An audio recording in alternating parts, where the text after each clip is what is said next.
Welcome to the reading session.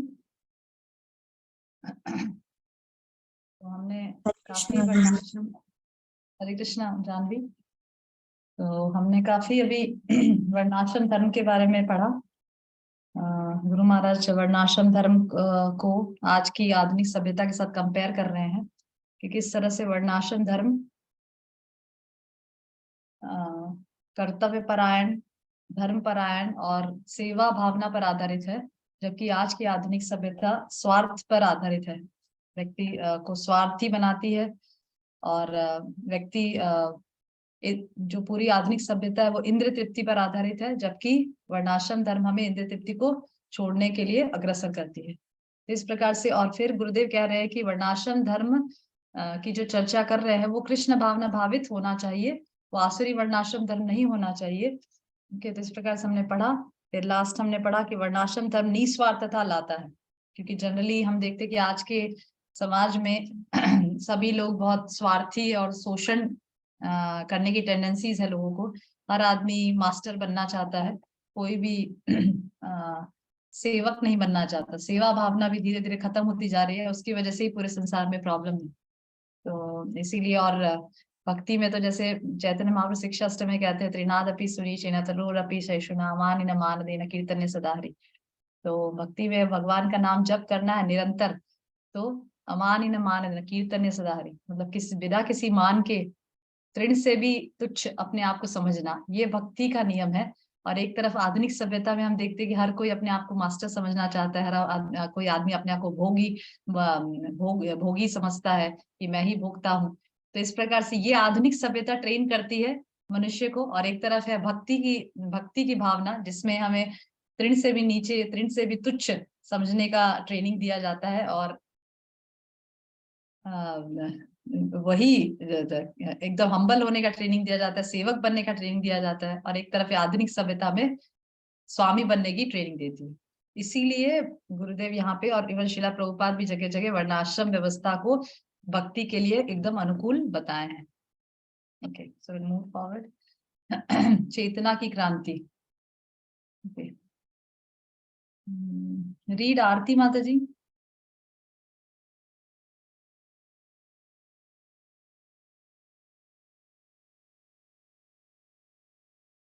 हरे कृष्णा।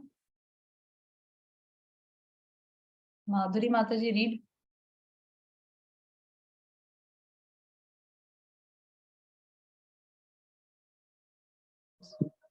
हरे कृष्ण माता जी प्रणाम। वर्णाश्रम धर्म की निस्वार्थता लाता है, यही से ना माता जी? ये तो पढ़ चुके थे, चेतना की क्रांति। चेतना की क्रांति, ओके माता जी। कई प्रमुख क्रांतियां हुई है जिन्होंने आधुनिक इतिहास को बुरी तरह से बदल कर रख दिया है। इनमें से कुछ है अमेरिकी, फ्रांसीसी और रूसी क्रांति, और इसके अलावा औद्योगिक क्रांति। फ्रांसीसी क्रांति और रूसी क्रांति उच्च वर्ग का तख्ता पर समानतावादी समाज की स्थापना के लिए हुई। अमेरिकी क्रांति ब्रिटानिया के शासन को हटाने के लिए हुई, जैसा कि श्री प्रभुपाद ने नोट किया। बात यह है कि जब लोग नाखुश होते हैं तो विद्रोह करते हैं। यह अमेरिका में हुआ, फ्रांस में हुआ और यह रूस में भी हुआ। औद्योगिक क्रांति एक अलग तरह का कायापलट थी, जिसने कई प्रकार के अदृश्य भयंकर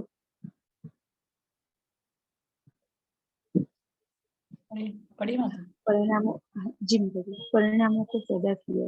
युद्ध करने की अभूतपूर्व क्षमता और परिष्कृत ढंग से भयंकर विनाश करने का तरीका इसी का परिणाम था। क्रांति का अर्थ है मूल्यवान को पुनः प्राप्त करना, किंतु उनके प्रदर्शन तथा अग्र बदलाव के बावजूद इन क्रांतियों ने भौतिक अस्तित्व को जारी रखा है, जिसका लक्षण है कृष्ण को विस्मृत कर केवल खाना, सोना, मृत्यु और रक्षा करना। भ्रमित सभ्यता के पापपूर्ण जीवन में श्री प्रभुपाद की क्रांति सचमुच क्रांति है।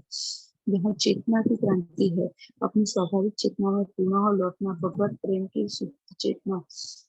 यह क्रांति मनुष्य जीवन के हर पहलू को प्रभावित करती है और ऐसी सामाजिक व्यवस्था के निर्माण का प्रस्ताव देती है जो खाने, सोने, मृत्यु और रक्षा करने पर आधारित क्रांतियों से बिल्कुल अलग है। श्री प्रभुपाद की क्रांति सभी अपूर्ण और भ्रमित क्रांतियों के लिए औषधि है और विशेष रूप से यहाँ औद्योगिक क्रांति से उत्पन्न सभ्यता की अस्वीकार करती है।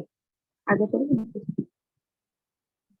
यस बोलना चाहेंगे माता जी आप? बोलिए। आप चेतना की क्रांति, बोलिए आप जो पढ़े हैं थोड़ा बोलिए, बोलना चाहेंगे? यहाँ पे गुरु महाराज कहना चाहते हैं कि प्रभुपाद की जो क्रांति थी वो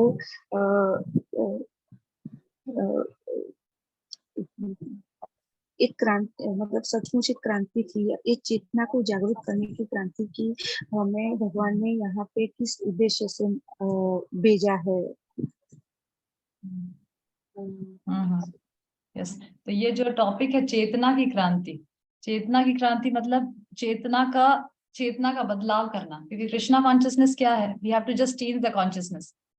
कृष्णा कॉन्शियसनेस मतलब कृष्ण भावना अमृत मतलब क्या है? We have to change the consciousness from material consciousness, material चेतना से, भौतिक चेतना से आध्यात्मिक चेतना की तरफ अग्रसर होना, भौतिक चेतना से कृष्ण भावना अमृत बनना। That is Krishna conscious, that is भक्ति।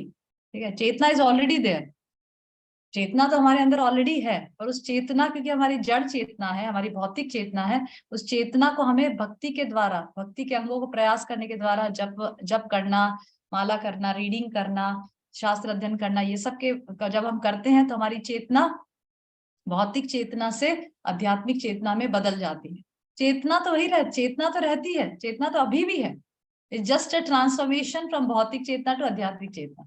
तो इसीलिए गुरुदेव यहाँ लिख रहे हैं कि क्रांति, क्रांति मतलब रिवोल्यूशन, रिवोल्यूशन। तो रिवोल्यूशन किसका लाना है? रिवोल्यूशन हमें अपनी चेतना का लाना है, चेतना की क्रांति लानी, कि चेतना में चेंजेस लाने। हम बहुत सारी क्रांति लेकर आते हैं, जैसे गुरुदेव पिछले इसमें बता रहे हैं युद्ध के बारे में, तो उसमें बहुत सारे चेंजेस हम लेकर आते हैं, पर क्रांति का अर्थ है मूल अवस्था को पुनः प्राप्त करना। किंतु उनके प्रदर्शन तथा उग्र बदलाव के बावजूद इन क्रांतियों ने भौतिक अस्तित्व को जारी रखा है, जिसका लक्षण है कृष्ण को विस्मित करना। तो ऐसे बहुत सारी क्रांति पहले हुई है, बहुत सारे रिवोल्यूशंस पहले हुए हैं, डिफरेंट डिफरेंट युद्ध के पश्चात बहुत सारे रिवोल्यूशंस हुए हैं, पर ये सब रिवोल्यूशन के बावजूद भी भौतिक अस्तित्व को जारी रखा गया है। मतलब ये रिवोल्यूशन से कुछ स्पिरिचुअल रिवोल्यूशन नहीं हुआ, मतलब हमारी चेतना तो वैसे भौतिक ही बनी रही, जिसका लक्षण है कृष्ण को विस्मित कर देना, मतलब कृष्ण को भूल जाना, केवल खाना, सोना, मैथुन और रक्षा करना। तो जिस प्रकार के रिवोल्यूशंस पहले हुए हैं उसमें बस जो पहले जो रिवोल्यूशंस हम देख रहे हैं उसमें सिर्फ क्या हुआ, रिवोल्यूशन के बाद भी व्यक्ति भौतिक अस्तित्व को ही जारी रखता है, उसमें कोई स्पिरिचुअल चेंजेस नहीं आ जाता कि वो अभी सोच रहा है कि हाँ मेरा वास्तविक संबंध भगवान के साथ क्या है और ये सब सोचने लगा। नहीं, वो सिर्फ वापस खाना पीना, सोना, मैथुन, रक्षा करना, यही सब चलता रहता है। तो गुरुदेव लिख रहे कि भ्रमित सभ्यता के पापपूर्ण जीवन में श्रीला प्रभुपाद की क्रांति सचमुच एक क्रांति है। तो इस प्रकार की भ्रमित सभ्यता, मतलब जो भ्रम में जीती है, जो इस भ्रम में जीती है कि मैं शरीर ही हूँ, बस मेरा और इसके अलावा कोई अस्तित्व है ही नहीं, मैं शरीर ही हूँ और मेरा शरीर के साथ जो संबंध है वो सब शाश्वत है और मुझे पूरा जो उसी के लिए काम करना है। तो ये जो पापपूर्ण सभ्यता जो है, तो शिला प्रभुपाद की जो क्रांति है जिसमें मटेरियल कॉन्शियसनेस से जो स्पिरिचुअल कॉन्शियसनेस पे जो चेंजेस आ रहा है, वो सचमुच की क्रांति है। दिस इज रियल रिवोल्यूशन, क्योंकि वो पूरी हमारी चेतना को बदलती है, हमने अपने स्वाभाविक चेतना में पुनः लौटना, मतलब वापस से, जैसे कोई बच्चा अपना घर भूल गया हो और बहुत इधर उधर भटक रहा हो, बहुत वर्षों से इधर उधर भटक रहा है, और फिर वो काफी वर्षों के बाद अपने घर लौट कर आ जाए, तो दैट इज रियल सक्सेस। कि हाँ वो लौट कर अपने रियल, इधर उधर बेचारा भटक रहा था, कितने दुख पाए, कितनी तकलीफें पाई, अनजान जगह रहना पड़ा, अनजान लोगों के साथ रहना पड़ा, और जब वो लौट कर घूम फिर कर अपने ओरिजिनल घर पर आ जाएगा, दैट इज रियल सक्सेस। तो इसी तरह से गुरुदेव यहाँ लिख रहे हैं कि अपने स्वाभाविक चेतना में पुनः लौटना, भगवत प्राप्त प्रेम की शुद्ध चेतना को प्राप्त करना, यह रियल क्रांति है। बाकी जितनी भी क्रांति हमने देखा है वो सब का कोई मतलब नहीं, क्योंकि उसमें भौतिक अस्तित्व को जारी रखा गया है। जैसे गुरुदेव बता रहे भौतिक अस्तित्व को जारी रखा, उसमें सोना, खाना, पीना, मैथुन, रक्षा करना, यही सब है। तो क्या क्रांति है? दिस नो क्रांति, दिस नो रिवोल्यूशन। रियल क्रांति क्या है? रियल क्रांति क्या है कि हमें अपने वास्तविक चेतना में पुनः लौटकर आ जाना और भगवत प्रेम प्राप्त करना, दैट इज रियल क्रांति। यह क्रांति मनुष्य जीवन के हर पहलू को प्रभावित करती है और ऐसी क्योंकि यह क्रांति मनुष्य के हर पहलू को प्रभावित करती है ना। मनुष्य कैसे सोता है, कैसे उठता है, कैसे खाता है, कैसे जीवन निर्वाह करता है, पूरा जीवन को ही बदल देती है ये क्रांति। अभी हम देखेंगे कि जैसे पहले हम भक्त नहीं थे और अब भक्त बन गए, तो हमारा भी जीवन का पहलू बदल, देखने का नजरिया बदल चुका है। अभी हमें शॉपिंग करना है तो हम लोग वी जस्ट थिंक कि अरे ठीक है, बस थोड़ा सही है, बस बहुत ज्यादा नहीं करना है। फिर कुछ भी खरीदना भी है तो उसमें हम लोग कृष्णा कॉन्शियस वे में सब चीजें खरीदते हैं। जीवन चलाना है या बच्चों को बड़ा करना है, everything we do for Krishna, कि हाँ इसमें कृष्णा को फोकस करेंगे, बच्चों को भी पढ़ाएंगे तो ऐसे फोकस करेंगे। सो पूरा जीवन का जो पहलू है वो ही प्रभावित हो जाता है ये इस प्रकार की क्रांति। तो ऐसी सामाजिक व्यवस्था के निर्माण का प्रस्ताव देती है जो खाने, सोने, मैथुन और रक्षा करने पर आधारित क्रांतियों से बिल्कुल अलग है। मतलब गुरुदेव इतना अच्छा समझा रहे हैं कि श्रीला प्रभुपाद की जो क्रांति है वो हमारे खाने पीने, जो पहले जो जितनी भी क्रांतियां जिसकी बात हम लोग कर रहे हैं वो सब क्रांतियां खाने पीने, सोने, ये सब पर आधारित है। पर जो श्रीला प्रभुपाद की क्रांति है वो जीवन के हर पहलू को बदलती है। मतलब जीवन का हर स्टेज को हम लोग एक मनुष्य के पूरे जीवन को ही बदल देती है। ऐसा श्रीला प्रभुपाद की क्रांति है। श्रीला प्रभुपाद की क्रांति सभी अपूर्ण और भ्रमित क्रांतियों के लिए औषधि है। It's a medicine for all the revolution. जितने भी रिवोल्यूशन पास्ट में हुए हैं उससे सबसे बड़ा रिवोल्यूशन है श्रीला प्रभुपाद का रिवोल्यूशन, क्योंकि वो चेतना की क्रांति, चेतना को ही बदल रही है। और विशेष रूप से ये औद्योगिक क्रांति से उत्पन्न सभ्यता को अस्वीकार करती है। और ये जो क्रांति है वो विशेष रूप से ये जो आधुनिक सभ्यता की जो क्रांति है उसको पूरी तरह से वो अस्वीकार करती है। वो एक्सेप्ट ही नहीं करती ये आधुनिक सभ्यता को, क्योंकि आधुनिक सभ्यता पूरी इंद्र तृप्ति पर आधारित है। वो सेल्फ सेंटर्ड है। जो आधुनिक सभ्यता है वो क्या है? वो सेल्फ सेंटर्ड है। मैं और मेरा परिवार, इस पे सेल्फ सेंटर्ड है। एक व्यक्ति है वो पूरा दिन काम करता है अपने लिए, अपने परिवार के लिए। पर जो वैदिक सभ्यता है और जो भक्ति का जो पाथ है उसमें हम लोग कृष्ण को सेंटर में रखकर कार्य करते हैं। उसको उसमें ना तो हम अपने को सेंटर में रखते हैं ना परिवार को सेंटर में रखते हैं, दोनों को ही सेंटर में रखते हैं। उसमें हम कोई भी कार्य करते हैं, अपने परिवार का भरण पोषण करना या अपने बच्चों को बड़ा करना, सब चीज में हमारा सेंटर क्या रहता है? कृष्णा सेंटर रहता है। ओके, तो ये पूरी तरह से एक मनुष्य के जीवन को ही बदल देती है। That is the biggest revolution actually. इस प्रकार से गुरुदेव समझा रहे हैं। ओके, रीड रीड तृप्ति माता जी, रीड। जी हाँ। श्री प्रभुपाद की क्रांति में न तो बंदूकें, गोला बारूद, टैंक और अन्य हथियारों की आवश्यकता है और न ही यह राजनीति पर अकारण बल देने की मांग रखती है। उनकी क्रांति का सामाजिक पहलू है पुनः सादे जीवन के लिए कृषि की ओर मुड़ना और भगवत सेवा में सामंजस्य बनाना। यह पहलू ही संभवतः सबसे महान सामाजिक क्रांति है। यह बात नहीं है कि कौन अधिक धन और शक्ति का संग्रह कर रहा है, क्योंकि यह सभ्यता इन मानदंडों पर आधारित नहीं है। यह अहिंसक क्रांति है जो भौतिक समाज की संपूर्ण नींव को, लोकतंत्र, समाजवाद या कुछ भी नष्ट कर देती है। और इसकी प्रक्रिया है धन पर केंद्रित संस्कृति को हटाकर भगवत प्रेम के अनुसरण पर आधारित शांतिपूर्ण जीवन की स्थापना करना। श्रील प्रभुपाद की क्रांति लाने की एक क्रांतिकारी धारणा है। यह चेतना की क्रांति है। लोगों को इस संसार को भोगने की चेतना से ऊपर उठकर कृष्ण की सेवा के लिए जीने की चेतना पर आना चाहिए। चेतना की क्रांति हो सकता है अस्पष्ट और अव्यवहारिक लगे, किंतु श्री प्रभुपाद ने जो हम अपना हर कार्य अत्यंत व्यवहारिक ढंग से करते थे, एक ऐसे समाज की पुनः व्यवस्था का विचार दिया जिसमें अर्थव्यवस्था कृषि एवं ग्रामीण जीवन पर केंद्रित हो और इसकी विशेषता हो कि ब्राह्मण, क्षत्रिय, वैश्य तथा शूद्र अपनी मनोवृत्तियों तथा गुणों के अनुसार ही अपने निर्दिष्ट कर्तव्य करें। आधुनिक संसार में जल्द विवाह और कभी तलाक न होना बहुत ही क्रांतिकारी धारणाएं बन चुकी है। विशेष रूप से स्त्रियों के लिए माता और पत्नी जैसे पुरुष के अधीन भूमिका निश्चित ही आज बहुत लोगों के लिए विवादास्पद विचार है और माँ बनने से पहले स्त्री को पत्नी बनना चाहिए, न कि इससे विपरीत पहले माँ फिर पत्नी।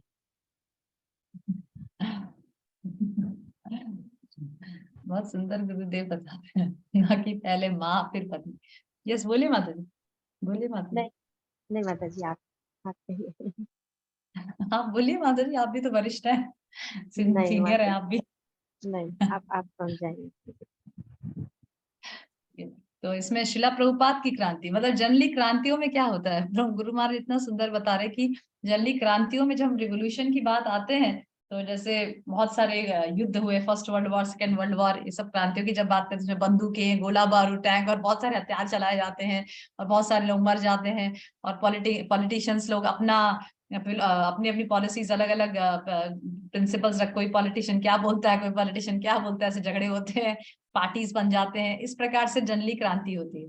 पर जब शिला प्रभुपाद की क्रांति हुई, इस प्रकार की कोई मांग नहीं रखती उनके, कोई प्रभुपाद का ऐसा कुछ भी नहीं है कि बहुत सारे पार्टीज हैं, ऐसा कुछ, एक ही पार्टी है शिला प्रभुपाद की, एक ही पार्टी, कृष्ण की पार्टी जिसमें कृष्ण भावना अमृत बनना है, और हर एक व्यक्ति का एक ही मत है कि हर एक व्यक्ति को भक्ति करना है, माला करना है, भगवान का नाम जप करना है, निरंतर कृष्ण का स्मरण करना है, और कृष्ण भावना अमृत बनकर भगवत धाम जाना है। एक ही फिलोसफी, ऐसा नहीं कि बहुत सारी प्रभुपाद की पार्टीज में सिर्फ एक ही पार्टी है बस, और बहुत सारी पार्टीज नहीं है। जैसे इंडिया में बहुत सारी पार्टीज हैं, पर प्रभुपाद की पार्टी में सिर्फ एक ही पार्टी और सबका एक ही मत है, अलग अलग मत है ही नहीं। ठीक है, तो इस प्रकार से शिला प्रभुपाद की क्रांति ये बहुत ही संभवतः सबसे महान सामाजिक क्रांति है, क्योंकि इसमें आप देख सकते हैं एक व्यक्ति का पूरा कॉन्शियसनेस पूरा बदलने की वजह से उसका पूरा जीवन ही बदल जाता है। एक व्यक्ति की सोच ही पूरी तरह से बदल जाती है। जैसे हम देख सकते हैं, क्या ये शिला प्रभुपाद जो गुरुदेव कह रहे हैं, क्या हम अपने जीवन में नहीं देख सकते? हम अपने जीवन में देख सकते हैं कि कितनी बड़ी क्रांति है ये, कि हम लोग जब पहले अगर अपने कृष्णा कॉन्शियस लाइफ के पहले अगर सोचें, तो हम लोग देख सकते थे कि अरे हम तो इस चीज को बहुत बढ़ावा देते थे, हम तो ये सोचते थे, हम तो वो सोचते थे, और जब हम भक्ति में आ गए उसके बाद हमारी वही सोच पूरी तरह से बदल जाती है। हम कुछ भी ज्यादा भौतिक कुछ संग्रह ज्यादा करने में नहीं सोचते, सोचते ठीक है जितना हो गया, we are satisfied, just let's do bhakti now. ऐसा करके हमारा पूरा जो मेंटल सेटअप ऐसे ही रहता है कि अगर बहुत ज्यादा संग्रह करके, धन संग्रह करके क्या करेंगे, जब भक्ति करो, हमें जल्दी जल्दी रिटायरमेंट लेना है। इस प्रकार से हमारी सोच भक्ति में आने के बाद बदल जाती है। जबकि यह बात नहीं कि कौन अधिक धन और शक्ति का संग्रह कर रहा है, क्योंकि यह सभ्यता इन मापदंडों पर आधारित ही नहीं है। हमारे जो भक्ति की जो सभ्यता है, हमारी जो वैदिक सभ्यता है, और हमारे जो कृष्ण भावना अमृत में जो लोग जुड़ते हैं, उनकी मापदंड अधिक धन और शक्ति का संग्रह करना है ही नहीं, ये मापदंड उनका है ही नहीं। इस प्रकार की क्रांति प्रभुपाद ने बनाई नहीं है जिसमें अधिक धन और शक्ति का संग्रह करना है। यह अहिंसक क्रांति है जो भौतिक समाज की संपूर्ण नींव को नष्ट कर देती है। ये इस प्रकार की क्रांति नहीं, किसी को मारना है, किसी को पीटना है, नहीं, ये अहिंसक क्रांति है। किसी प्रकार की कोई हिंसा इसमें नहीं होती, पर भौतिक समाज की संपूर्ण नींव, पूरी जो उसका फाउंडेशन है भौतिक समाज को, उसको ही पूरी तरह से नष्ट कर देती है। कि भौतिकता को चाहिए ही नहीं, हमें तो सब कुछ कृष्णा कॉन्शियस वे में चाहिए, हमें तो सब कुछ कृष्णा सेंटर्ड चाहिए। इस प्रकार से हमारी पूरी भौतिक समाज की नींव को ही ये तोड़ देती है इस प्रकार की क्रांति। और इसकी प्रक्रिया है धन पर केंद्रित संस्कृति को हटाकर, मतलब जिस प्रकार से जो ये पूरा संसार है जो धन पर केंद्रित है, हर चीज का मापदंड है धन, किसके पास कितना पैसा है, वही सब चीज का माप, जिसके पास ज्यादा पैसा उसको रेस्पेक्ट ज्यादा मिलेगा, उसको लोग ज्यादा बुलाएंगे, ज्यादा मान सम्मान सब कुछ उसको मिलेगा जिसके पास धन है। क्वालिटीज या कैरेक्टरिस्टिक्स या उसके अंदर क्या अच्छे गुण है वो सब तो कोई देखेगा ही नहीं, बस ये देखेंगे कितना धन है उसके पास बस। पर प्रभुपाद की जो क्रांति है वो उसको पूरी तरह से सभ्यता को हटाकर भगवत प्रेम के अनुसरण पर आधारित शांतिपूर्ण जीवन की स्थापना करती है। यहाँ पे ये सब नहीं चलेगा। अगर इस्कॉन मंदिर में कीर्तन हो रहा है तो कीर्तन करते समय किसके पास धन ज्यादा है या किसके पास धन कम है, ये सब कोई विचार नहीं करता। Everybody is doing kirtan, everybody is dancing together, everybody is taking prasad together। ऐसा नहीं कि प्रसाद वितरण होगा तो जिसके पास ज्यादा बंगला है, ज्यादा गाड़ी है, तो उसको ज्यादा प्रसाद पहले दिया जाएगा, ऐसा कुछ भी नहीं। Everybody is taken equally. Okay, तो इस प्रकार की शिला प्रभुपाद की क्रांति है। शिला प्रभुपाद की क्रांति लाने की एक क्रांतिकारी धारणा। गुरु महाराज बोले शिला प्रभुपाद की जो क्रांति है वो क्रांति लाने की एक क्रांतिकारी धारणा है, मतलब एक बहुत बड़ी क्रांति लाने के लिए शिला प्रभुपाद की क्रांति है। शिला प्रभुपाद की जो रेवोल्यूशन जो शिला प्रभुपाद बताया है वही एक क्रांति लाने के लिए बहुत बड़ी क्रांति है। यह चेतना की क्रांति है, क्योंकि ये चेतना की क्रांति वो पूरे तरह से मनुष्य की सोच को ही बदल देती है। मनुष्य के सोच को बदलने से मनुष्य का रहन सहन, कपड़ा पहनने का तरीका, खाने का तरीका, उसके धन उपार्जन करने का जो तरीका, सभी कुछ बदल जाता है ना। उसकी सोच ही बदल चुकी है तो एवरीथिंग विल इजिली चेंज। ठीक है, तो इस प्रकार से शिला प्रभुपाद की क्रांति है। चेतना की क्रांति हो सकता है अस्पष्ट और अव्यवहारिक लगे, कि शिला प्रभुपाद ने जो अपना हर कार्य अत्यंत व्यवहारिक ढंग से करते थे, एक ऐसे समाज की पुनः व्यवस्था का विचार दिया जिसमें अर्थव्यवस्था, कृषि एवं ग्रामीण जीवन पर केंद्रित हो। तो इस प्रकार से शिला प्रभुपाद ने सिंपल लिविंग और हाई थिंकिंग का जो फाउंडेशन हमें दिया है, जिसमें व्यक्ति बहुत सिंपल लिविंग पर आधारित, जिस अपना जो लिविंग करे वो एकदम सिंपल रखे, जो ग्रामीण जीवन रखे, खेती पे और गायों पर आधारित हो, ऐसा जीवन रखे, और बाकी का सारा समय भक्ति में, अपना भक्ति में प्रगति होने के लिए लगाए। ऐसा नहीं कि पूरा दिन सुबह से, जैसे आधुनिक सभ्यता में हम देखते हैं व्यक्ति सुबह 6 बजे जाता है, बॉम्बे, दिल्ली वगैरह में बड़े बड़े सिटीज में होता है कि व्यक्ति सुबह 6 बजे गाड़ी पकड़ता है, पहुंचता है 10 बजे ऑफिस, 10 बजे जाता है, पूरा दिन काम करता है, रात को 10-11 बजे आता है। तो where is the time to think about soul? आत्मा के बारे में, आत्मा के कल्याण के बारे में सोचने का समय ही कहाँ है? पूरा दिन तो खाना पीना सोना और इस प्रकार से पूरा समय जा रहा है। तो इस प्रकार की क्रांति शिला प्रभुपाद ने लेकर आई, जो पूरे मनुष्य के जीवनचर्या को ही बदल देती है। प्रभुपाद कहते थे कि हमारी जो कृष्ण भावना अमृत जो सामाजिक व्यवस्था होनी चाहिए वो सिंपल लिविंग और हाई थिंकिंग पे आधारित होनी चाहिए। जो डिवोटीज होते हैं वो सिंपल लिविंग करें, उनका जो लिविंग स्टाइल वो एकदम सिंपल रहे, पर हाई थिंकिंग हो। हाई थिंकिंग मतलब उनकी जो सोच हो वो शास्त्रों पर आधारित हो। तो इस प्रकार की सोच शिला प्रभुपाद ने दी है। और जैसे गुरुदेव एग्जाम्पल दिए बहुत सुंदर, कि जैसे आजकल के आधुनिक समाज में हम देखेंगे कि जल्द विवाह और कभी तलाक ना होना ये बहुत बड़ी क्रांतिकारी धारणाएं बन चुकी है। कि अरे आधुनिक समाज में हम देखते तो जल्दी विवाह करना एक बहुत बड़ी धारणा है, मतलब एक क्रांतिकारी धारणा है। यार जल्दी विवाह ये तो बहुत बड़ी बात है, तो संभव ही नहीं है। दूसरा, कभी तलाक ना होना, ये भी बहुत बड़ी धारणा है, ये भी संभव नहीं है। अगर नहीं बनेगी तुरंत डाइवर्स, नेक्स्ट मैरिज। बहुत इजी गोइंग हो गया है आजकल हर चीज। तो इसीलिए प्रभुपाद लिख रहे हैं विशेष रूप से स्त्रियों के लिए, आजकल स्त्रियों का ही समाज में सबसे ज्यादा अगर चेंज आया है तो स्त्रियों में आया है। स्त्रियों के लिए माता और पत्नी जैसे पुरुष के अधीन भूमिका निश्चित ही आज बहुत लोगों के लिए विवादास्पद विचार है। तो स्त्रियों के लिए माता बनना, एक अच्छी पत्नी बनना और अपने पति के अधीन रहना, ये सब चीजें आजकल विवादास्पद हो गई है। मतलब ये सब विचार ही आजकल हर आदमी का अलग अलग प्रकार का विचार हो गया इस मत के ऊपर कि क्या स्त्रियां से माता रहेगी, क्या स्त्रियां से पत्नी रहेगी, हाउसवाइफ बन जाएगी, ये तो स्त्रियों का शोषण है, ये तो स्त्रियों के जो टैलेंट्स हैं उसके ऊपर अत्याचार है। उनमें भी तो कितना सारा टैलेंट्स है। She should come outside the house. और फिर जब when she come out of the outside the house, फिर उनका एक्सप्लॉयटेशन होता है, शोषण होता है। तो इस प्रकार से ये जो प्रभुपाद की जो धारणा है, शिला प्रभुपाद चाहते थे कि स्त्रियां एक अच्छी पत्नी बने, एक अच्छी माता बने, यही आजकल के समाज के लिए बहुत बड़ी क्रांतिकारी रिवोल्यूशन सोच है। तो इस प्रकार शिला प्रभुपाद गुरुदेव बता रहे हैं। Okay okay, so read afterwards. Yes Janvi Mata ji, read. Hare Krishna माता जी। काम वासना से बाहर आने के लिए वर्णाश्रम धर्म। श्रील प्रभुपाद द्वारा इस्कॉन की स्थापना के कुछ वर्ष पश्चात यह स्पष्ट हो गया था कि उनके कई शिष्य कुछ समय के लिए भक्ति का अभ्यास करने के बावजूद पुनः गिर जाते थे। ऐसा पाश्चात्य जगत में आम बात है, जहाँ इंद्रिय भोग का भूत इतना हावी है कि कुछ पाप कर्म जैसे अवैध मैथुन या घोर नशा साधारण माने जाते हैं और यहाँ तक कि जरूरी भी माने जाते हैं। अतः एक अभ्यर्थी भक्त के लिए इन प्रलोभनों में फंसकर पापपूर्ण कृत्य करना आसान है। भगवद गीता 3:36 में वर्णित है, अनिच्छन्ति वार्णेश्यो बलादिव नियोजितः। न चाहते हुए भी हम पापपूर्ण कृत्यों में धकेल दिए जाते हैं, जैसे बलपूर्वक करवाया जा रहा हो। कुछ भक्त जो वास्तव में कृष्ण भावना भावित होना चाहते हैं, किंतु अपनी इंद्रियों द्वारा वे खींच लिए जाते हैं।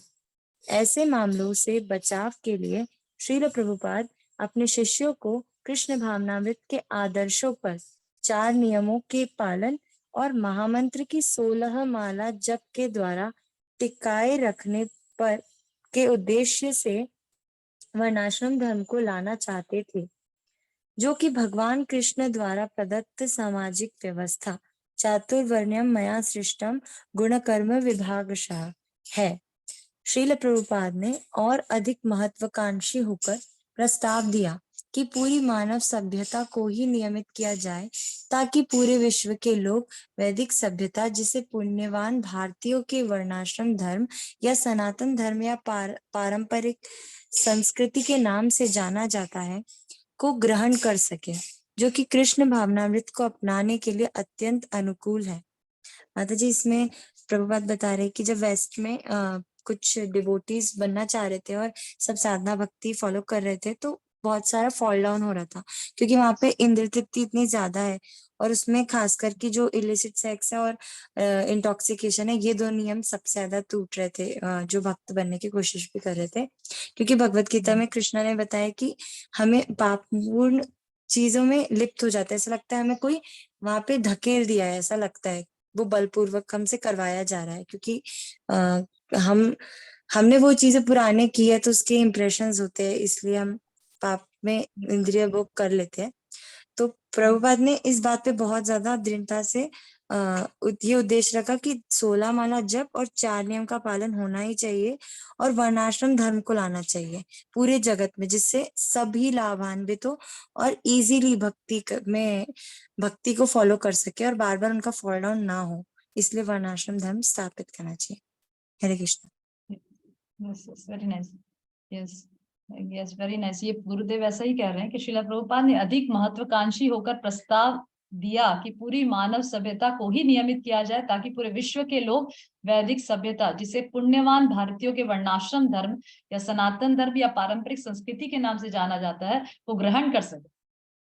मतलब श्रीला प्रभुपाद ने ऐसा प्रस्ताव दिया कि पूरी मानव सभ्यता कृष्ण भावना अमृत हो सके। ऐसा नहीं कि प्रभुपाद ने कुछ ही लोगों के लिए ये स्टेप्स रखा है या कुछ ही सेक्शंस के लिए प्रभुपाद ये सब स्टेटमेंट्स बोल रहे हैं। नहीं, प्रभुपाद ने पूरी मानव सभ्यता को कृष्ण भावना अमृत बनाने के लिए जो अनुकूल है वो ही प्रस्ताव रखा है, और उसके लिए श्रीला प्रभुपाद ने वैदिक सभ्यता को जोड़ दिया है। क्योंकि जब वैदिक सभ्यता या वर्णाश्रम धर्म सेम ही है, वैदिक सभ्यता या वर्णाश्रम धर्म को पूरे विश्व में लागू किया जाएगा, तो कृष्ण भावना अमृत को अपनाने के लिए वो अत्यंत अनुकूल हो जाएंगे। क्योंकि जैसे गुरुदेव यहाँ पे लिख रहे हैं कि कुछ शिष्यों को कृष्ण भावनामृत याद हो, जैसे 4 नियमों के पालन, महामंत्र का 16 माला जप करना, टिकाए रखना ही मुश्किल है। क्योंकि आधुनिक सभ्यता में हम देखते हैं कि बहुत ज्यादा लोग एक दूसरे को एक्सप्लॉइट करना चाहते हैं, जबकि वैदिक सभ्यता पूरी तरह से सेवा पर आधारित है कि कोई किसी को एक्सप्लॉइट नहीं करना चाहता। सब अपने कर्तव्य परायण है, सब अपने धर्म परायण है, सब अपने धर्म का पालन करना चाहते हैं, अपने कर्तव्यों का पालन करना चाहते हैं, और सेवा भावी होते हैं और कृष्ण को सेंटर में रखते हैं। तो फिर वो एक दूसरे का एक्सप्लॉइटेशन क्यों करेंगे? पर आज की जो आधुनिक सभ्यता है वो पूरी तरह से एक दूसरे का एक्सप्लॉइटेशन करना और सेल्फ सेंटर्ड रहना, हमेशा अपने बारे में सोचना, दूसरों के बारे में कभी विचार न करना। तो जो डिवोटीज हैं वो लोग को आज की आधुनिक सभ्यता में रहने की वजह से 16 वाला जप और टिका रहना और भक्ति के जो बेसिक प्रिंसिपल्स हैं, 4 नियम वाला जो प्रिंसिपल्स है, 4 नियम पालन करना, उसी को करना इस आधुनिक सभ्यता में मुश्किल हो जाता है। इसीलिए श्रीला प्रभुपाद सिंपल लिविंग और हाई थिंकिंग पर जोर देते हैं कि सभी डिवोटीज बहुत सिंपल लिविंग रखें और हाई थिंकिंग करें। ओके, तो ये पूरी सिंपल लिविंग हाई थिंकिंग का जो फंडा है वो पूरा वर्णाश्रम धर्म पर आधारित है। ओके, नेक्स्ट रीड कौन रीड करेगा? जगत तारणी माता जी रीड करेंगे।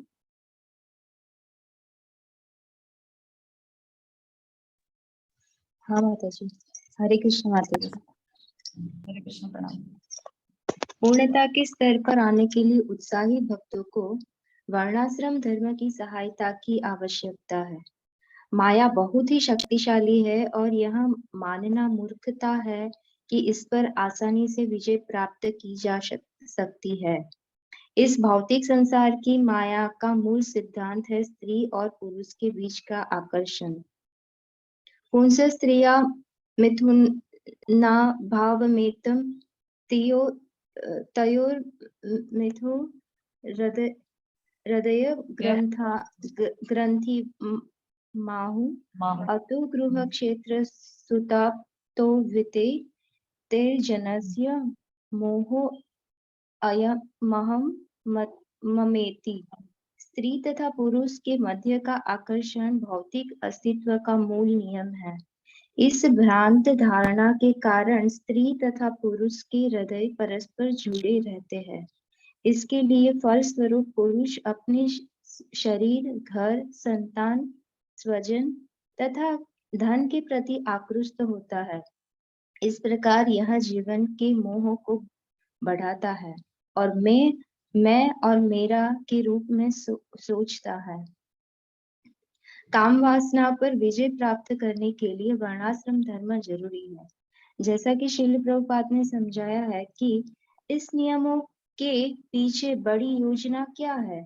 बड़ी योजना है ये रहा आकर्षण, उनसे स्त्रिया मिथुनी भावम, इस स्त्री पुरुष के आकर्षण को काटना, ये बड़ी योजना है। अन्यथा वर्णाश्रम धर्म की कोई आवश्यकता नहीं है। वर्णाश्रम का अर्थ है अभ्यर्थी को क्रमशः इस प्रकार प्रशिक्षित करना कि यहाँ स्त्री पुरुष के इस बंधन से मुक्त हो जाए। यही मूल सिद्धांत है। पूरी वैदिक प्रणाली मैथुन जीवन से मुक्त होना सिखाती है, ताकि व्यक्ति धीरे धीरे प्रगति करके ब्रह्मचर्य से गृहस्थ, गृहस्थ से वानप्रस्थ और फिर संन्यास लेकर इस संसार के भोगों को त्याग दे, जो कि इस भौतिक संसार में बंधन का मूल कारण है।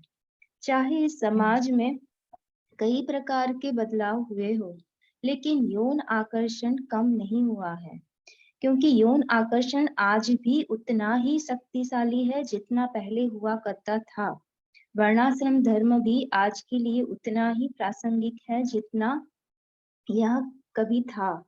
वर्णाश्रम धर्म के अनुसार पुरुष और स्त्री को बिल्कुल अलग होना चाहिए, क्योंकि जब तक आदमी और औरत के संग को नियमित करने की व्यवस्था नहीं होगी, उनके बीच यौन आकर्षण बढ़ेगा और आध्यात्मिक उन्नति की आशा बहुत ही कम रह जाएगी। इसीलिए वर्णाश्रम धर्म का अनुसरण करने वाले समाज में पुरुष और स्त्री की निम्न वृत्तियों से रक्षा के लिए और विशेषकर स्त्रियों का सम्मान और सतीत्व बनाए रखने के लिए कड़े नियम होते हैं। बहुत ही अच्छा बताया है। यस माता जी, बहुत कि- सुंदर बताया। हाँ, कि जो सबसे बड़ा आकर्षण है वो स्त्री और पुरुष का आकर्षण है, और वर्णाश्रम धर्म का मूल उद्देश्य ही ये है कि वो आकर्षण को धीरे धीरे करके कम किया जाए। जैसे अभी बताया कि ब्रह्मचर्य, तो पहले 25 साल तो ब्रह्मचर्य का पालन कंपलसरी है, जो वर्णाश्रम धर्म में बताया है। उसके बाद गृहस्थ, तो 25 साल तक गृहस्थ जीवन, वो भी संयमित जीवन वो बिता सकते हैं। उसके बाद धीरे धीरे वानप्रस्थ और फिर संन्यास लेके बिल्कुल भी त्याग देना है। तो ऐसे वर्णाश्रम धर्म का पालन करके ये जो बहुत ही कठिन है स्त्री और पुरुष का संग, उसको कम कर सकते हैं। यस, ओके, हरे कृष्णा माता जी। थैंक यू माता जी। यस, जैसे माता जी ने बताया और जैसे प्रभुपाद इसमें समझाए हैं कि वर्णाश्रम धर्म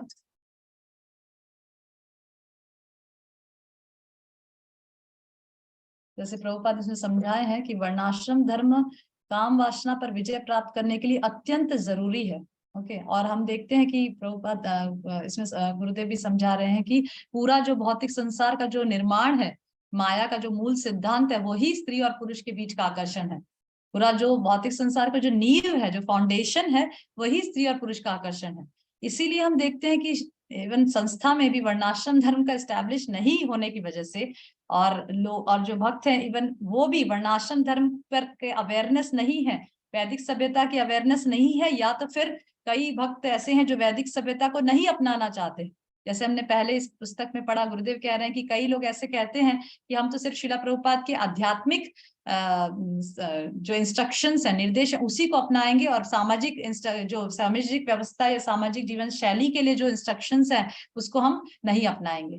तो इस प्रकार के प्रॉब्लम्स की वजह से, क्योंकि यौन आकर्षण तो बहुत शक्तिशाली होता है, तो वो तो चीज तो सभी जगह रहेगी, क्योंकि माया, जैसे गुरुदेव यहाँ लिख रहे हैं कि माया बहुत ही शक्तिशाली है, और यह मानना मूर्खता है कि इस पर आसानी से विजय प्राप्त की जा सकती है। ऐसा मानना मूर्खता है कि अरे हम तो भक्ति करते हैं और हमें तो कैसे आकर्षण होगा, हम तो इतनी भक्ति करते हैं, माला कर रहे हैं, और हम तो भक्ति के लिए बात कर रहे हैं ना, हम तो सेवा के लिए चर्चा कर रहे हैं ना, हम तो सेवा के लिए माता जी से चर्चा कर रहे हैं, हम थोड़ी कोई हंसी मजाक कर रहे हैं। पर क्योंकि माया इतनी प्रबल है और अभी भी हम वो यौन आकर्षण हमारे अंदर बहुत अभी गया नहीं है, इसीलिए वर्णाश्रम धर्म इस फाउंडेशन को बहुत स्ट्रांग बनाता है कि बिल्कुल पुरुष स्त्री को बिल्कुल अलग होना चाहिए।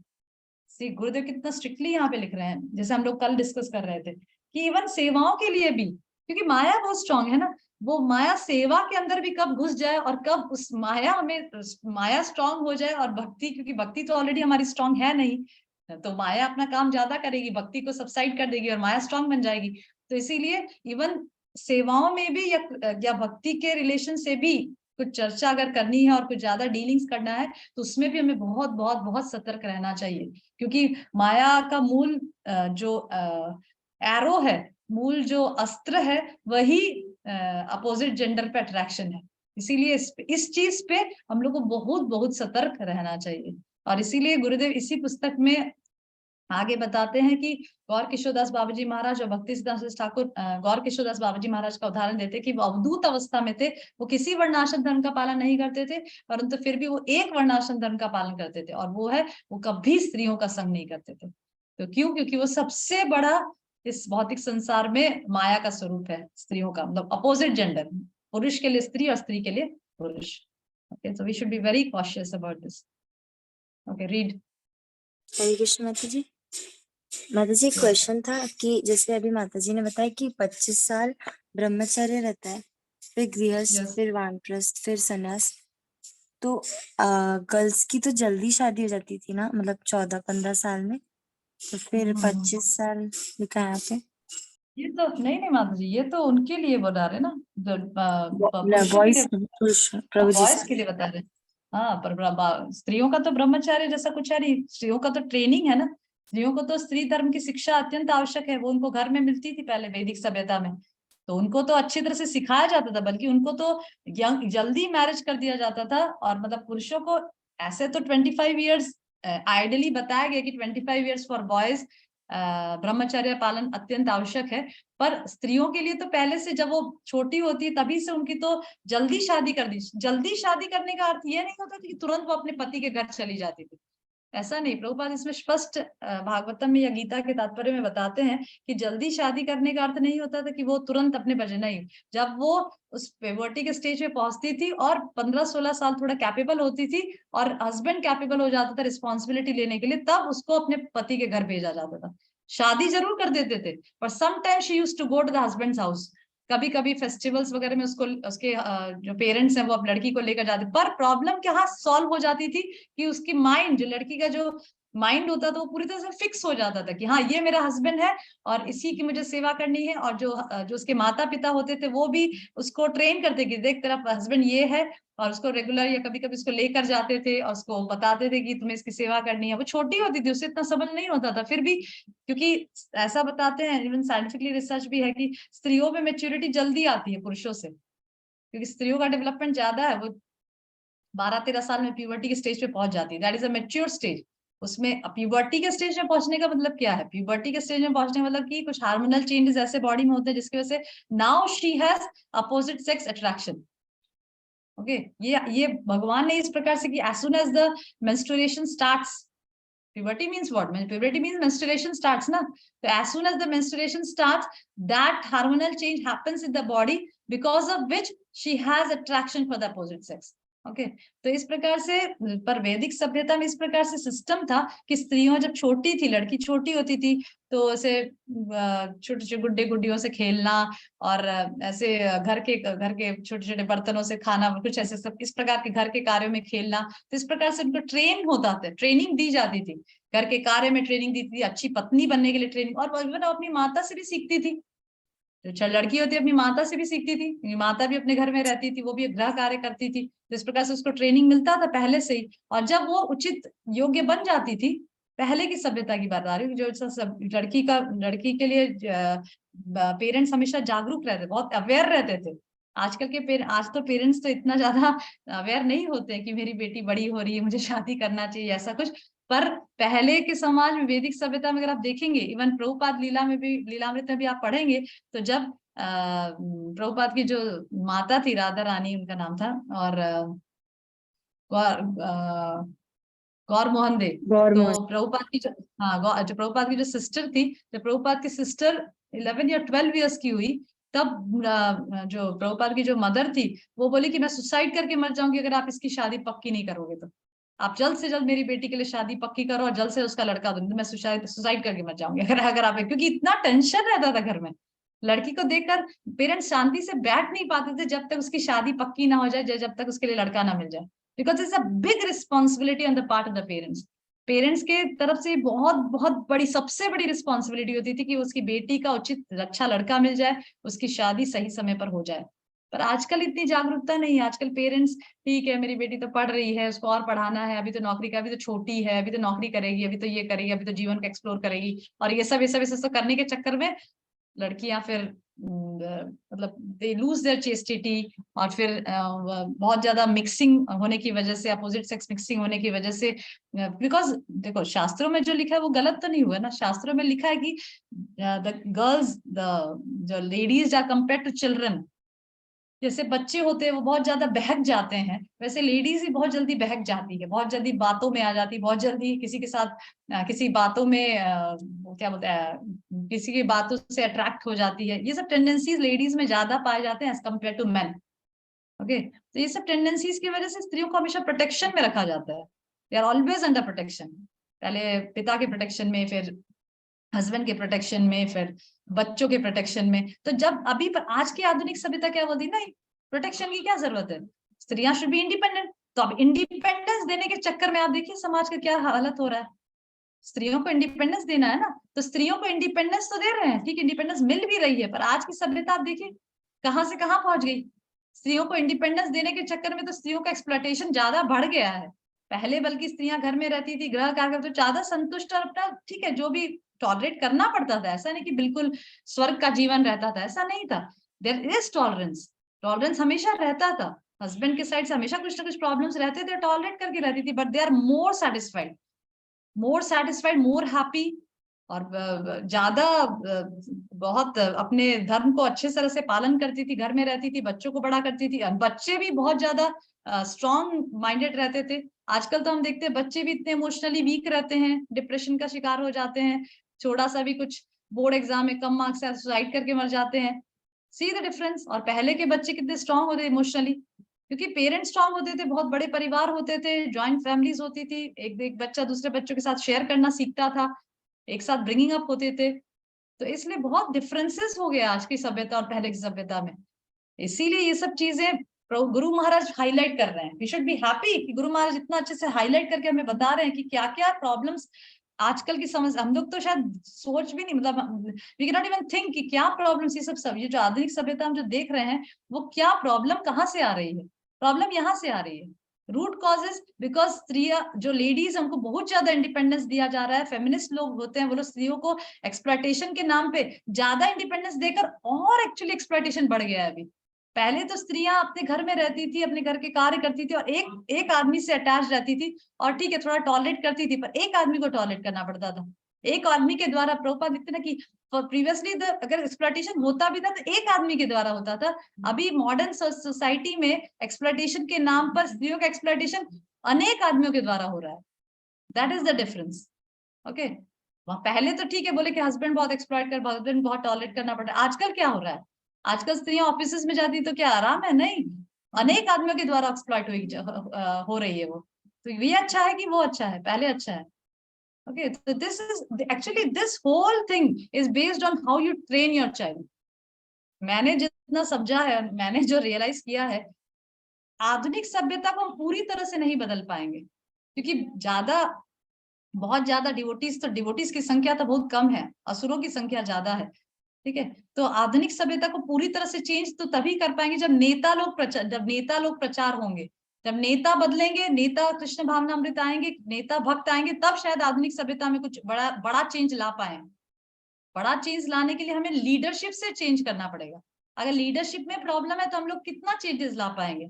इसीलिए we have to make the best use of the bad bargain. हमें इस आधुनिक सभ्यता में रहकर भी अपने आप को कृष्ण भावनामृत रखना है, और अपने घर में जो कल्चर फॉलो किया जाता है, अपने बच्चों को जो कल्चर सिखाना है वो वैदिक सभ्यता सिखानी है, वो इम्प्रेशंस उनके अंदर इम्प्लांट करना है, वैदिक सभ्यता के ट्रेडिशनल कल्चर के इम्प्रेशंस हमें अपने बच्चों के अंदर इम्प्लांट करना है घर से, क्योंकि बाहर तो उसको मिलेगा नहीं, तो कहाँ इम्प्लांट करेंगे, घर से ही करेंगे ना। ओके, तो ये सब चीज हमें अपने घर से करना है, और उसके लिए हमें उसके ऊपर निष्ठा होनी चाहिए ना। पहले हमें ही उसके ऊपर फेथ नहीं है, अगर हमें ही उसके इस वैदिक सभ्यता पे विश्वास नहीं है, इस वैदिक संस्कृति पर हमें ही भरोसा नहीं है, हम ही उसके ऊपर डाउट करते हैं या हम ही उसके ऊपर एग्री नहीं करते हैं, तो how we can transfer to our children? We can transfer only when we have faith ना। जितना एक्सटेंट ऑफ फेथ हमारा अंदर होगा, उतना ही एक्सटेंट ऑफ फेथ हम अपने बच्चों में डालेंगे। Okay, so this is very Yes, important. yes, Mataji. Thank you, Mataji. Yes. Okay, read, कौन रीड करेगा? पुष्पू माधव रीड करेंगे?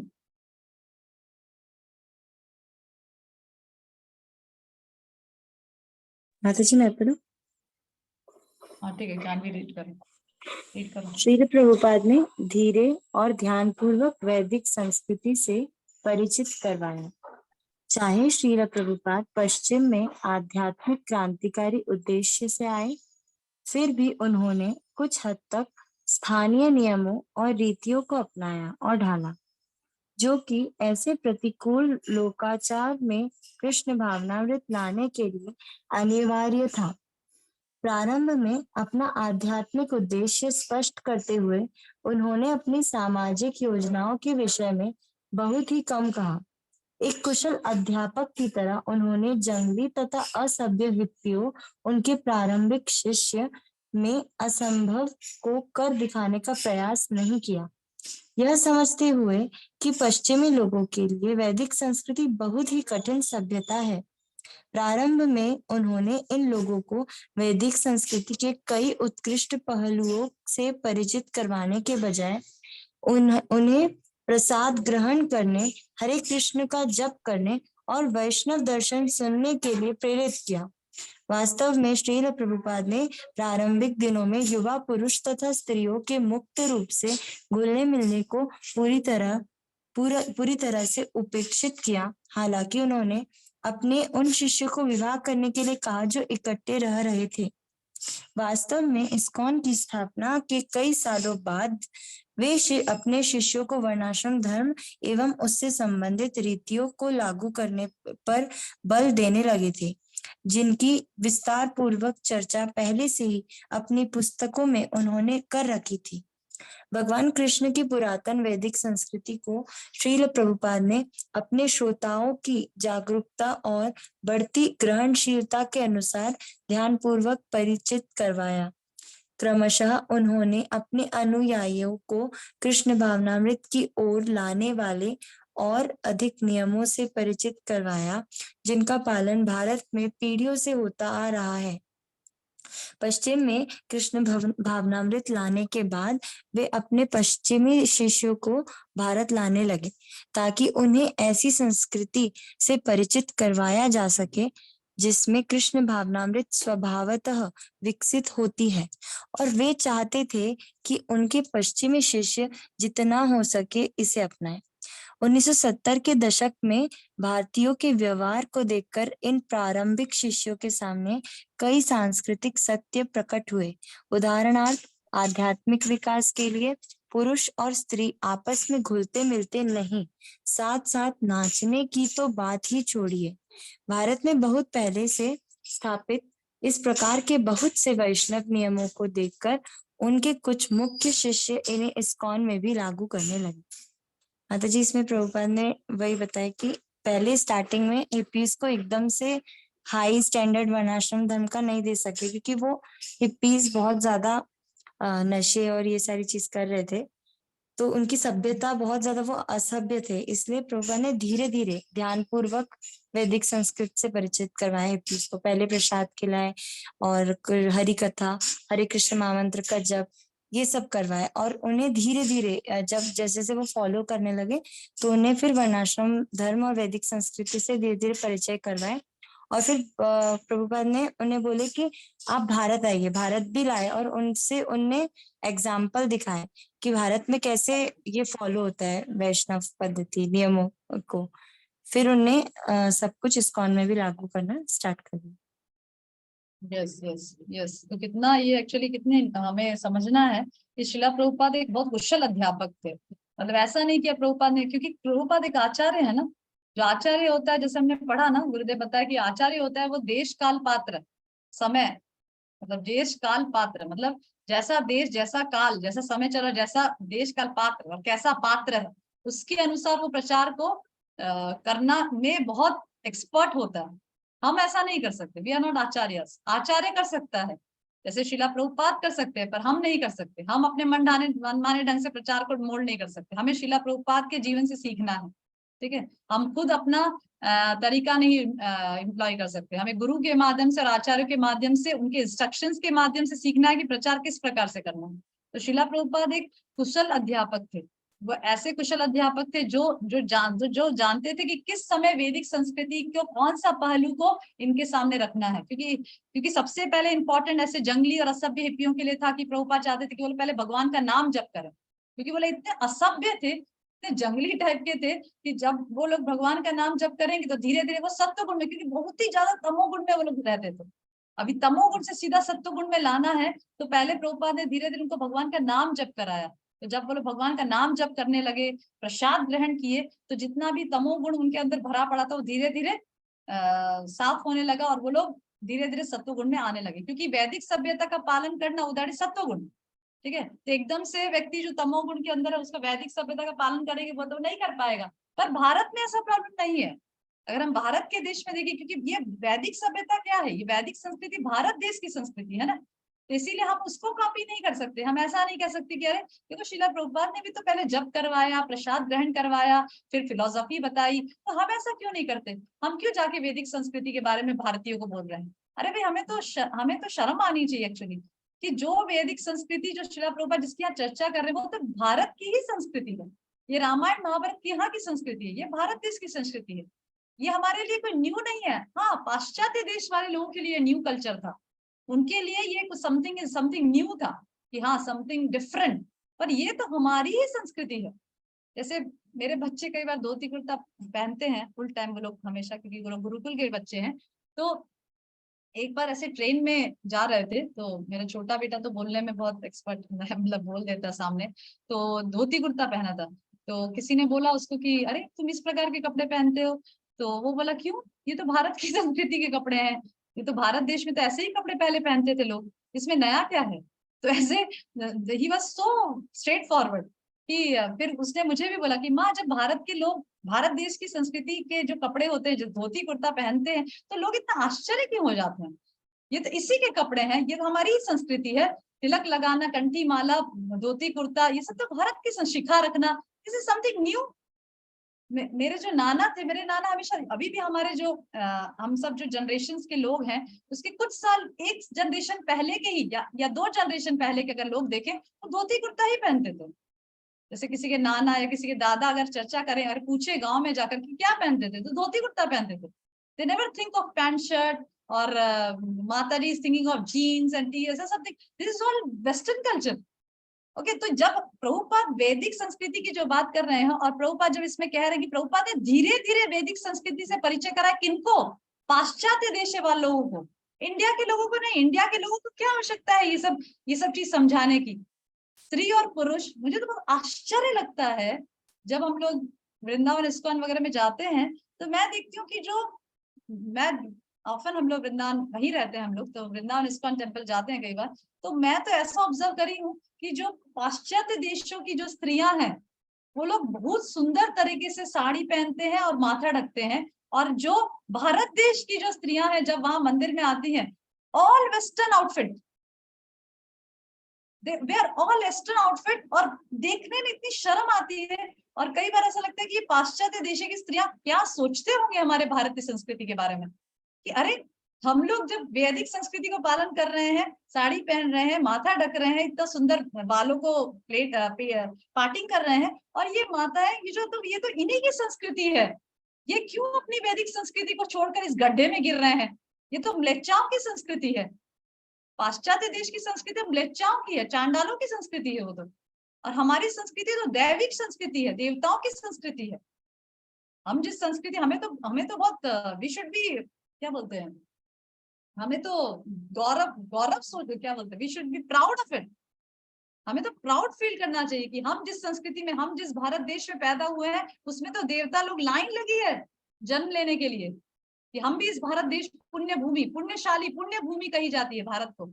ऐसे चैतन्य महाप्रभु चैतन्य चरितामृत लिखते ब्रह्मांड करे तो, मतलब मुझे श्लोक याद नहीं आ रहा, पर उसमें चैतन्य महाप्रभु कहते हैं, अगर किसी को एग्जैक्ट श्लोक याद है, ब्रह्मांड भ्रमित ऐसा कुछ श्लोक है जिसमें चैतन्य महाप्रभु कहते हैं कि ब्रह्मांड भारत भूमि, भ्रमिते कौन भाग्यवान जीव, गुरु हाँ कृष्ण उसमें प्रसाद तो गुरु पाए भक्ति साप्ताहिक लता बीच। फिरता पेज।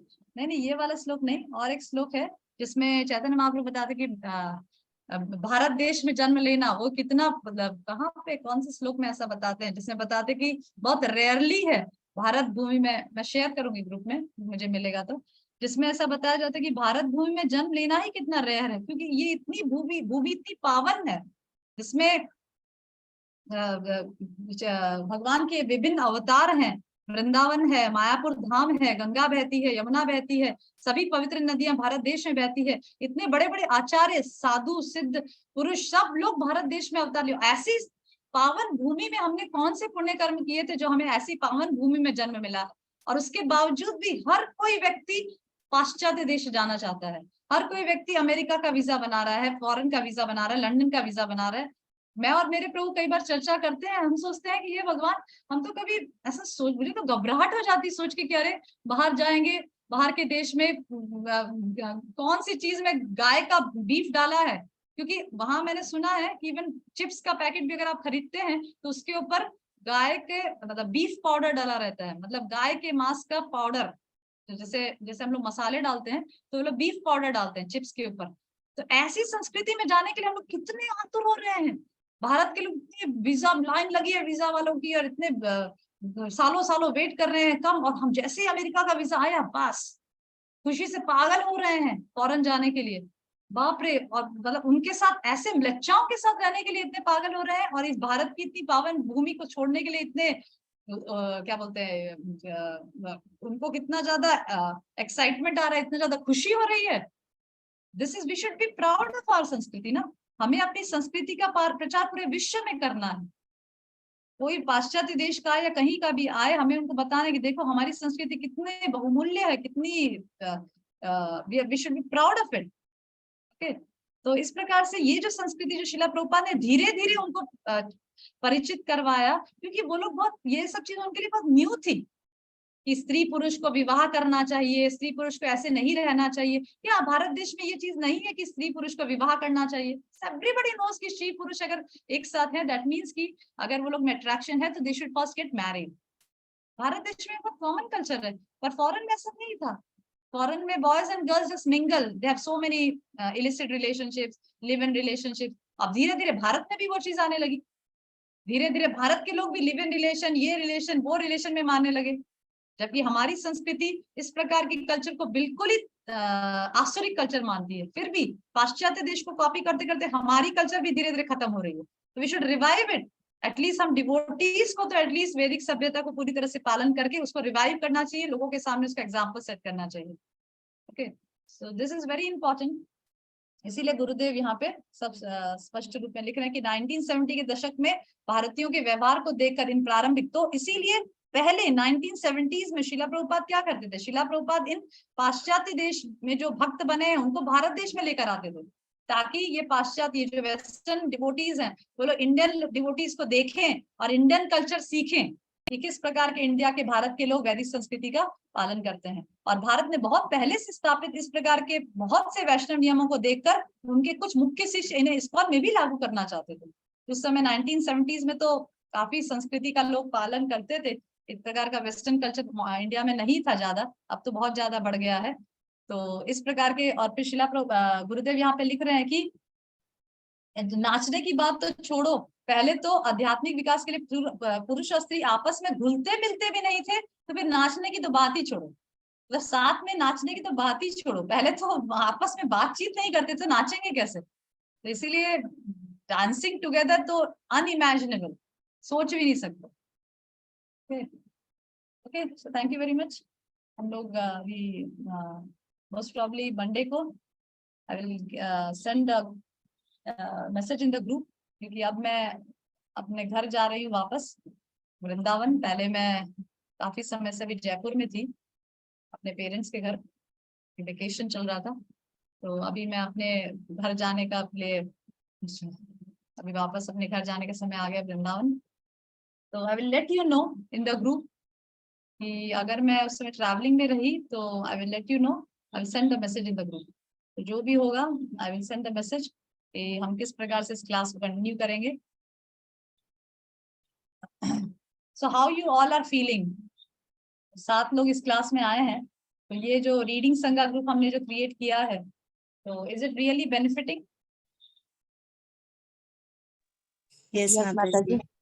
माता जी, मैंने पहले इसके 10 पेजेस पढ़े थे, पर पता नहीं मुझे कुछ समझ में ही नहीं आ रहा था। पर आप जैसे जैसे समझा रहे हैं ना, वैसे वैसे ख्याल आ रहा है कि महाराज हमें क्या कहना चाह रहे हैं, प्रभुपाद जी की क्या इच्छाएं हैं, वो अब समझ में आ रहा है। माता जी थैंक यू। मैं इसीलिए ये इसे ज्वाइन कर रही हूँ माता जी, मुझे समझना था इसीलिए। धन्यवाद माता जी का।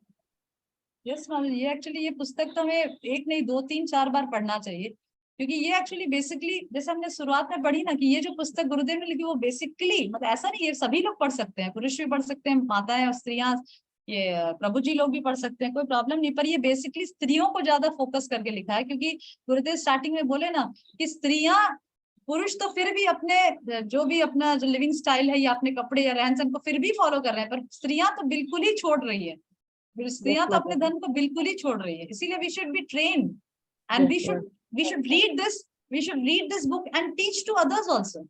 दूसरों को भी हमें समझाना है धीरे यस धीरे, माता। क्योंकि आजकल जैसे वेस्टर्न में जैसे प्रभुपाद बोला है कि धीरे धीरे प्रभुपाद ने इंट्रोड्यूस किया, वैसे एक्चुअली भारत देश भी आजकल ऐसा हो गया है कि हमें एकदम से किसी को लड़की को लड़कियों को बोल देंगे कि अरे तुम अपना वेस्टर्न आउटफिट छोड़कर जा छोड़ो, तो शायद छोड़ छाड़ के भाग जाए, भक्ति छोड़ छाड़ के भाग जाए।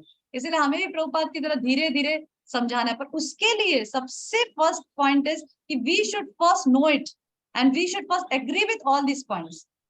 हमें सबसे पहले इसको जानना है और उसके एग्री होना है कि हाँ ये जितने भी पॉइंट्स गुरु महाराज और प्रभुपाद बता रहे हैं वो एक्चुअली एकदम सही, 100% सही है। अगर हमारे अंदर ही डाउट है, अभी हमें ही इसके ऊपर डाउट लग रहा हो, तो अब दूसरों को क्या समझाएंगे? हम दूसरों को तो कुछ मतलब दूसरों को समझा, जब व्यक्ति ही उसके लिए कन्विंस नहीं है तो दूसरों को कैसे कन्विंस करेगा? इसीलिए पहले हमें इस जो पॉइंट्स हैं जो गुरुदेव बता रहे हैं उसको पूरी तरह से उस पर कन्विंस होना चाहिए कि सही है, ये पॉइंट्स एकदम वैलिड है, और तब हम उसको अपने जीवन में उतार सकते हैं और दूसरों को भी उसको प्रचार कर सकते हैं।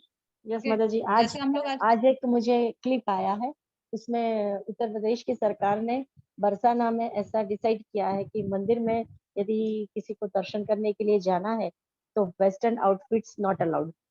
भारतीय यस संस्कृति के हिसाब से आप पहन कर आएंगे तो ही दर्शन के लिए जाने दिया जाएगा। मतलब सरकार की तरफ से भी एक अच्छा यस कहाँ पेपर में आया, कहाँ पर आया माता जी ये मतलब जी पॉइंट? मुझे एक क्लिप आई है, मैं आपको सेंड करूंगी। शेयर करिए ग्रुप में, यस शेयर, हाँ माता मुझे सेंड करिए, जी। मैं ग्रुप में शेयर करूँ। यस यस माता जी। इस प्रकार की कोई भी क्लिप्स अगर वैदिक संस्कृति को माता जी बढ़ाने के लिए ऐसा कुछ इस्कॉन दिल्ली में भी आया है कि माता जी कोई भी वेस्टर्न आउटफिट में और प्रभु जी दोनों वैदिक संस्कृति से ही कपड़े पहन के आएंगे तो ही दर्शन चलाओ। बस वो वेरी तो नाइस, मंदिर का होगा ना माता जी, पर ये तो गवर्नमेंट की तरफ से ये अनाउंसमेंट तो हुआ है गवर्नमेंट की बरसाना। तरफ से, यस माता जी, government, yes Barsana very nice, मंदिर का। Yes yes. हाँ वेरी नाइस, जी। शेयर करिए यस माता जी, आप भी यस माता जान आते जी। शेयर करिए तो मैं ग्रुप में शेयर करूंगी। ठीक है, जी इस प्रकार से बहुत अच्छा है कि सरकार भी अगर ना, मैं जयपुर में भी देखा राधा गोविंद टेम्पल में, हमारे राधा गोविंद टेम्पल आज ही हम लोग दर्शन करने गए थे जयपुर में जो है, तो वहां पे भी ऐसा है कि अगर आपको भगवान के सामने जाके दर्शन करना है तो लाइन लगती है भगवान के यस सामने जाने के लिए, तो अगर जी आपको जी। भगवान के सामने जाके दर्शन करना है तो आपको वैसे वैसे वाले कपड़े में नहीं करने देंगे, ये मॉडर्न कपड़े जो पता नहीं क्या क्या पहन के आते हैं, तो ऐसे कपड़े में आपको दर्शन नहीं करने देंगे। आपको ट्रेडिशनल कपड़े मतलब पहन के आप जाएंगे तभी आप भगवान के सामने जाके दर्शन कर सकते हैं। तो इस प्रकार से आपको यहाँ पे भी काफी अवेयरनेस है, तो अच्छा है, very nice, we should be aware of it. मैं तो ऐसा सोचता हूँ, मुझे तो बहुत आश्चर्य लगता है कि भारत के लोग इतना ज्यादा अपनी संस्कृति को छोड़ के दूसरों की संस्कृति को अपनाने के लिए इतना लालायित क्यों रहते हैं? अरे भाई अपनी संस्कृति कम है क्या? हमारे तो इतनी अच्छी है, क्या खराब क्या है इसमें? और दूसरों को क्यों कॉपी करना है? क्या वो लोग हमें कॉपी कर रहे हैं? क्या वेस्टर्नर्स लोग हमें कॉपी, जब हम वेस्टर्न में जाते हैं, जब हम लंदन या अमेरिका जाते हैं, तो क्या वो लोग हमें कॉपी करते हैं? क्या वो साड़ी पहनते हैं? क्या नहीं पहनते? तो हम क्यों उनका कपड़ा पहने? हम क्यों उनका क्या बोलते हैं, उनकी कॉपी करें, उनका लाइफस्टाइल कॉपी करें? We should stick to our principles. हमें अपना कल्चर फॉलो करें, वो अपना करें, हम अपना करें, क्या प्रॉब्लम क्या है? There is no difference. Okay, thank you very much. Okay, will so I will send message in the group कि कैसे क्लासेस चलेगी। और अभी शायद अभी मैं 1-2 दिन में वृंदावन जाऊंगी। Okay, thank you. ये शेयर माताजी दैट मैसेज इन द, मुझे भेजिएगा, I will share in the group. Yes माता जी, प्रणाम। प्रणाम माताजी, थैंक यू।